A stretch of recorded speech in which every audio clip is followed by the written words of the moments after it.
just announced by the January 6th committee, moving up the timing of their public meeting to less than a week from today.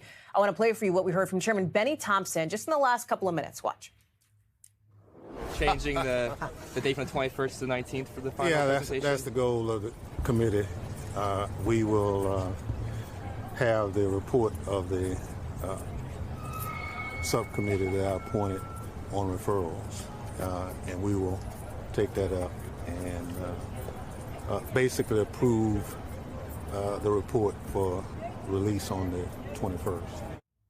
NBC News Capitol Hill correspondent Julie Sirkin is here. And this is interesting, Julie, for a couple of reasons. First, there has been so much discussion around the potential for criminal referrals. And now you have the chairman saying, yeah, we may find those out, right? They may publicly announce that earlier than we expected.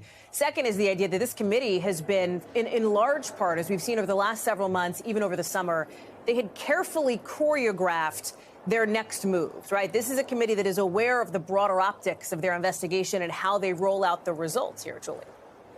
Oh, absolutely. When you're talking about the timeline of this, I mean, Benny Thompson was asked why the change, and it could be as simple as speeding up their holiday vacation calendar, because he said, quote, well, you know, we looked at our schedule. It appears we can complete our work before that, so why not get it to the public as quick as we can? Our own Kyle Stewart, you heard them there asking that question, pressing Chairman Benny Thompson on these referrals. He was referring, of course, to that subcommittee that he formed in mid-November, led by Jamie Raskin. That's that meeting we were talking about on Sunday night, in which that subcommittee had to present their findings, had to present recommendations for who they will issue criminal referrals. And by the way, not just to the DOJ, right, but also maybe even the Ethics Committee. Benny Thompson, the chair, was also asked about that earlier today. So this is what we're looking at now in terms of a timeline. Monday, the committee will meet for that business meeting, apparently at 1 p.m., but we know here things can change. And they will decide essentially who to make those criminal referrals about. Former President Trump, of course, very high on that list. But also remember,